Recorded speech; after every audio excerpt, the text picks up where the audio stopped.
Halo, kita bertemu lagi di pelayanan digital Perkantas Labuhan Batu, dan kali ini kita masih membahas seputar cinta dan berpacaran pada masa remaja. Apa itu berpacaran yang sehat dan bagaimana menjalaninya?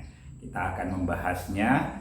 Ada 4 hal yang akan saya bukakan untuk melihat apakah berpacaran kita itu berpacaran yang sehat. Apakah kita menjalankan masa pacaran itu secara sehat? Nah, yang pertama, pacaran yang sehat itu jika memiliki definisi yang jelas. Ya. Jadi, kita harus mendefinisikan secara jelas tahapan-tahapan di dalam kehidupan kita. Gitu. Kita harus mampu memberikan definisi yang jelas. Apa itu persahabatan? Apa itu persahabatan yang lebih akrab, gitu ya? Apa itu berpacaran, apa itu bertunangan, dan apa itu menikah gitu. Nah, definisi yang tidak jelas inilah yang kerap kali membuat proses berpacaran menjadi tidak sehat atau pacarannya sendiri nggak sehat. Jadi setiap kita sebelum berpacaran atau ketika kita saat ini sudah berpacaran, kita harus mendefinisikan dengan jelas apa itu persahabatan. Nah, apa itu pendekatan atau persahabatan yang lebih dekat, gitu ya. Kita harus bisa membedakannya. Jangan sampai kita merasa bahwa kita sedang dekat padahal ini masih sahabat. Nah, ini akan membuat relasi menjadi kacau gitu. Atau kita harus bisa membedakan pendekatan persahabatan yang dekat dengan masa berpacaran, gitu ya, sehingga kita nggak menyamakan antara kita masih sahabat biasa, sahabat dekat, pendekatan dengan seseorang, dan berpacaran. Nah, yang lebih berbahaya adalah ketika kita tidak bisa membedakan definisi antara berpacaran, bertunangan, dan menikah suami istri, sehingga ketika berpacaran perilaku kita sudah seperti suami istri, begitu ya, atau ketika berpacaran kita sudah seperti orang bertunangan. Nah, nanti ketika kita menikah malah kita seperti orang berpacaran. Jadi sebaiknya kita mendefinisikan secara jelas supaya definisi ini nanti akan membawa kepada hal yang berikutnya yang akan saya bahas. Jadi kita definisikan dengan jelas apa itu artinya kita sedang bersahabat dengan semua orang, atau kita sedang bersahabat dengan seseorang secara dekat, melakukan pendekatan terhadap seseorang. Lalu kita definisikan dengan jelas apa itu berpacaran, lalu apa itu bertunangan, dan apa itu menikah gitu.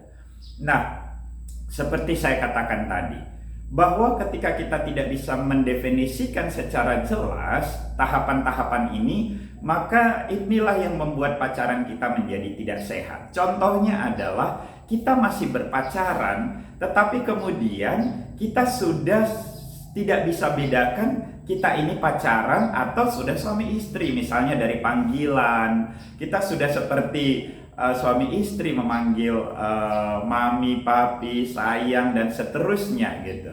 Nah, kedengarannya sih indah ya, romantis, dan kedengarannya pacaran ini menjadi sangat bahagia ketika ada panggilan khusus. Tetapi ini ketika tidak didasari oleh satu definisi yang jelas apa itu pacaran, maka dari panggilan saja sebetulnya itu nanti akan merusak emosi.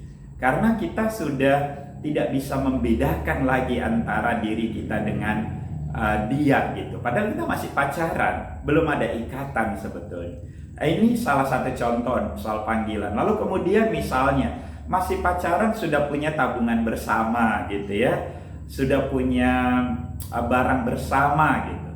Nah, kita harus punya definisi ini, karena untuk kata bersama itu harus dilakukan pada saat menikah. Bahkan ketika kita bertunangan pun sebaiknya kita tidak punya barang bersama, tabungan bersama, begitu ya. Jadi pacaran itu adalah suatu proses kita mengenali masing-masing, mengenali diri dan mengenali pacar kita di dalam rangka untuk menguji atau membicarakan kepada tahap selanjutnya. Jadi poin yang paling utama adalah satu pengenalan gitu. Nah, kalau kita tidak bisa mendefinisikannya dengan jelas, maka kita akan melakukan atau menjalankan proses berpacaran ini, kita nggak bisa berhasil untuk mengenali, karena kita sudah menjalankannya seperti suami istri atau seperti orang bertunangan gitu.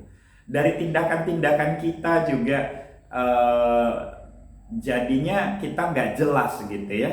Kita masih pacaran atau sebetulnya udah seperti suami istri, misalnya memberikan diri kita untuk dirangkul, dipegang gitu ya, lalu punya misalnya cincin bersama, gelang bersama, kalung bersama, baju bersama. Itu semua hal-hal yang seharusnya itu dilakukan waktu menikah, bukan ketika pacaran. Emang kenapa kalau kita melakukannya ketika pacaran? Nah, kita akan masuk nanti pada bagian selanjutnya, tetapi di awal ini saya mau katakan, ketika kita melakukan hal-hal yang seharusnya dilakukan pada saat suami istri gitu ya, maka sebetulnya kita sedang kita sedang terperangkap gitu ya, sehingga kita nggak bisa memisahkan diri kita dengan pacar kita gitu. Ketika kita tidak bisa memisahkan emosi, memisahkan perasaan, memisahkan pikiran, memisahkan diri kita, maka kita akan menjalin satu relasi yang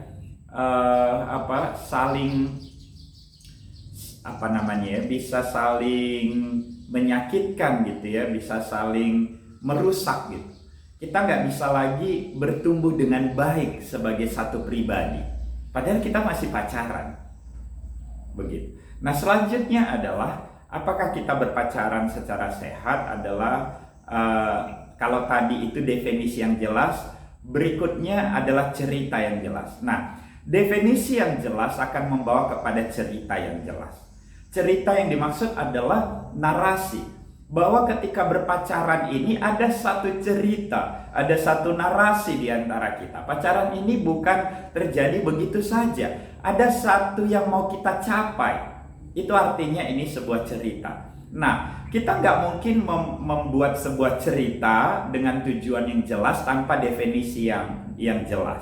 Jadi pertama-tama tadi definisikan dulu dengan jelas. Ketika kita bisa mendefinisikan dengan jelas, maka kita bisa tetap di dalam sebuah cerita dengan tujuan yang jelas. Nah, ketika kita berpacaran ada cerita yang jelas yang mau kita rangkai, yang mau kita capai. Jadi kita tidak terjebak kepada satu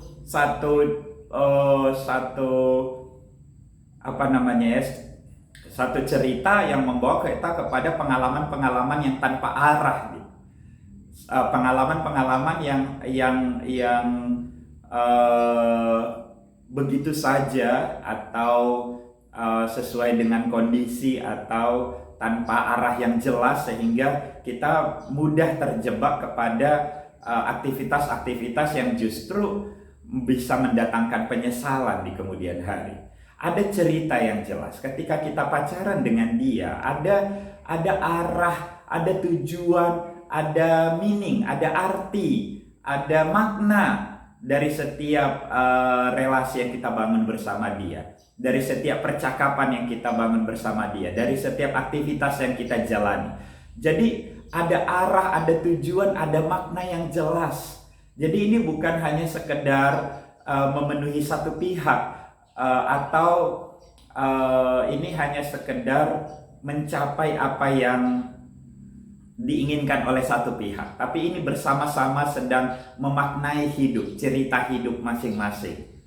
Nah, ketika cerita tidak jelas, inilah yang akan membawa kepada bentuk-bentuk, misalnya relasi yang posesif, relasi yang sangat mengikat, atau bahkan yang sekarang sering disebut misalnya relasi yang toksik, yang menjadi racun gitu.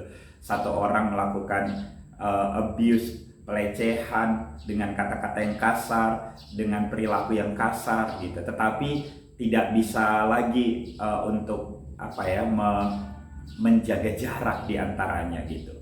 Jadi cerita yang jelas itu akan membuat masa berpacaran itu sehat. Ada arah, ada tujuan, ada makna yang mau dicapai dalam cerita hidup masing-masing. Nah, ketika cerita ini jelas, pada akhirnya akan membawa kepada hal yang ketiga, yaitu batasan yang jelas.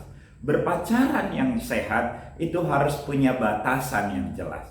Ada batasan emosi, ada batasan pikiran, ada batasan nilai, ada batasan aturan. Jadi pacaran itu tidak tidak membuat dua orang ini menyatu sedemikian sehingga yang satu dengan yang lain tidak bisa lagi berdiri untuk dirinya sendiri.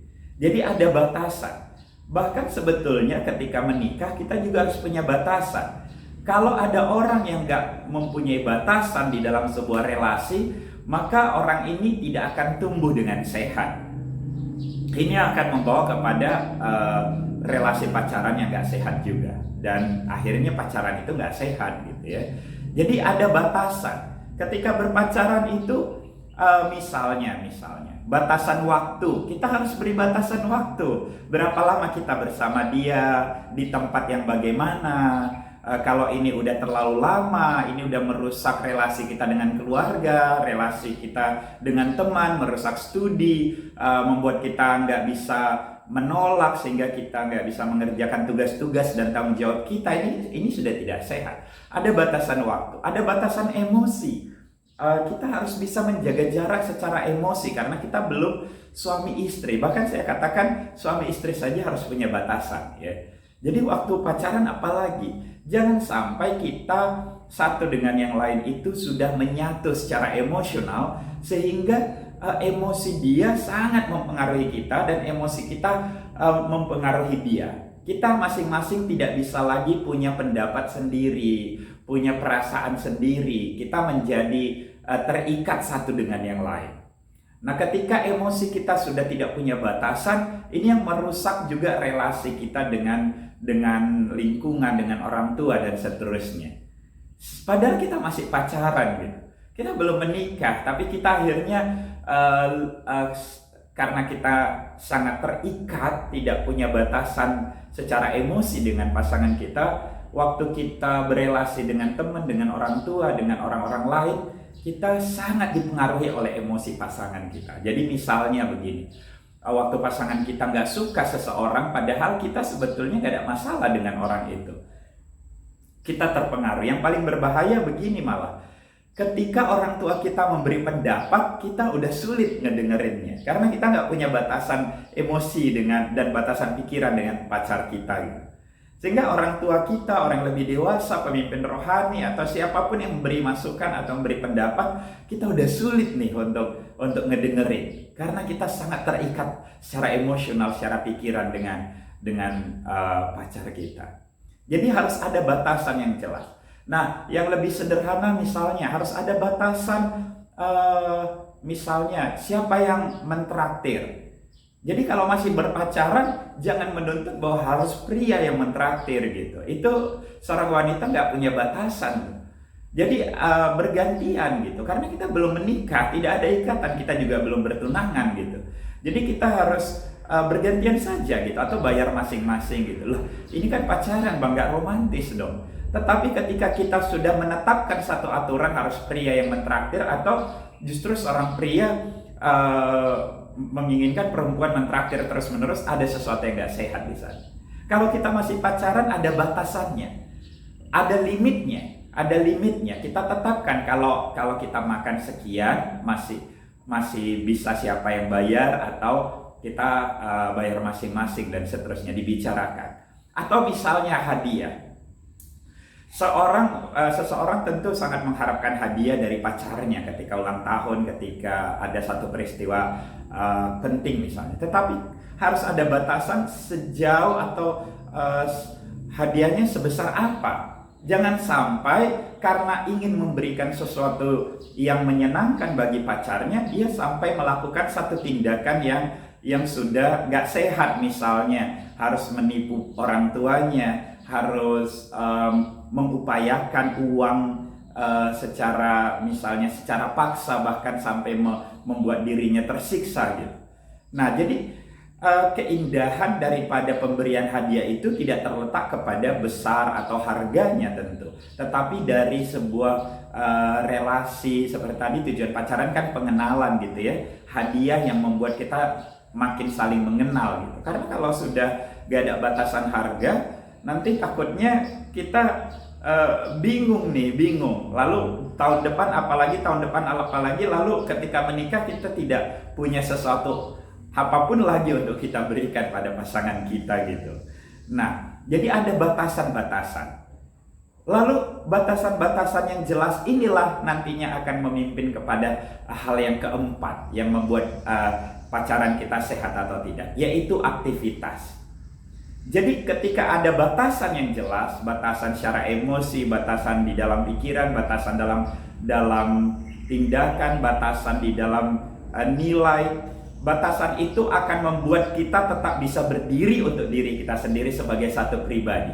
Ketika ada batasan gitu ya, ketika batasan tidak ada, kita akan menyatu dan saling mengikat. Dan ikatan yang semakin kuat tentu akan semakin menyakitkan. Semakin menyakitkan. Harus ada batasan yang jelas, sehingga ikatannya itu tetap kuat tetapi juga tidak saling menyakiti gitu. Nah, batasan inilah yang membawa kepada aktivitas seperti yang sudah saya katakan, dan aktivitas yang jelas di dalam berpacaran itu akan membuat kita juga menjalani masa pacaran secara sehat. Apa aja yang bisa kita lakukan? Jadi ketika definisi kita jelas, narasi atau cerita kita jelas, lalu batasan kita jelas, aktivitas kita bisa jelas. Selama berpacaran, aktivitas apa yang kita lakukan gitu. Nah, maksudnya begini, jangan sampai ketika pacaran kita hanya melakukan hal-hal yang membuat kita selalu terjebak, misalnya selalu terjebak kepada satu perilaku yang sudah merusak begitu, misalnya satu perilaku yang tidak kudus. Nah, kalau kita pacaran misalnya, kita selalu jalan berdua sampai berlama-lama, sampai ke tempat yang dimana orang tidak mengenal kita, sehingga kita mulai tidak ada kontrol, tidak ada monitor, dan kita mulai melakukan hal-hal yang sesuai dengan keinginan, hasrat, nafsu, dan seterusnya gitu. Atau kalau kita pacaran misalnya selalu harus di tempat ketika misalnya di rumah tidak ada orang, kita hanya berdua gitu. Nah, ini tidak sehat. Aktivitasnya harus jelas. Ngapain? Jangan berpikir bahwa pacaran itu harus selalu tentang sesuatu yang dilakukan berdua dan tidak ada orang. Jadi pacaran itu bisa melakukan hal-hal sosial bersama, melayani bersama, belajar bersama. Bersama ini bisa bersama teman-teman. Bukan berarti kalau pacaran itu harus selalu tidak ada orang lain, hanya berdua. Begitu. Lalu kemudian aktivitas itu harus diikuti dengan sebuah komunikasi yang sehat. Jadi pacaran itu bukan hanya aktivitas nongkrong, nonton, hal-hal yang sebetulnya kita nggak pernah berkomunikasi.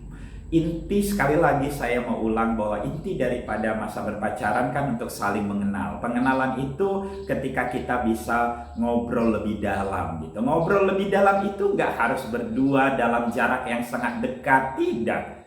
Bisa juga misalnya bersama teman yang lain, tetapi di dalam hal ini kita mulai melihat, oh begitu dia berekspresi, begitu dia menanggapin orang, begitu dia menunjukkan emosinya. Lalu ketika kita berdua juga misalnya ya, kita bisa ngobrol, mengenali emosi masing-masing, mengenali apa yang menjadi tujuan masing-masing, mengenali apa yang menjadi keinginan masing-masing gitu. Secara mendalam kita membangun komunikasi yang sehat. Bukan komunikasi yang saling mengkritik, saling menuntut, saling mengunci. Yang satu kalau ngomong A, yang satu langsung melakukan abuse secara verbal, melecehkan.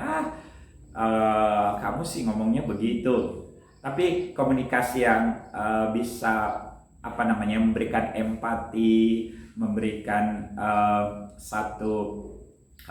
memberikan telinga untuk mendengar, satu perhatian penuh, lalu kita mengenali, oh begini ya dia. Sehingga kita punya aktivitas yang membawa kita kepada pengenalan satu dengan yang lain. Jadi aktivitas-aktivitas harus jelas. Nah, kalau kita perhatikan tadi, apa itu berpacaran yang sehat? Itu ABCD di balik gitu. Jadi kita harus punya definisi yang jelas, punya cerita yang jelas, punya batasan yang jelas, dan akhirnya itu membawa kepada aktivitas yang jelas. Kalau tidak jelas keempat hal ini, kemungkinan kita sedang berpacaran secara tidak sehat, yang pada akhirnya kita bisa saling menyakiti, bisa saling melukai, bisa membawa kepada satu traumatik, bisa membawa kepada satu pacaran yang gak ada jelas arahnya, begitu ya. Jadi kalaupun kita sedang berpacaran saat ini, coba perhatikan, apakah kita punya definisi yang jelas, punya cerita yang jelas, punya batasan yang jelas, dan punya aktivitas yang jelas, supaya kita bisa menjalankan masa berpacaran kita secara sehat, dan pacaran kita pun pacaran yang sehat yang membawa kita kepada pengenalan satu dengan yang lain dan bertumbuh sebagai pribadi yang utuh satu dengan yang lain. Tuhan Yesus memberkati kita.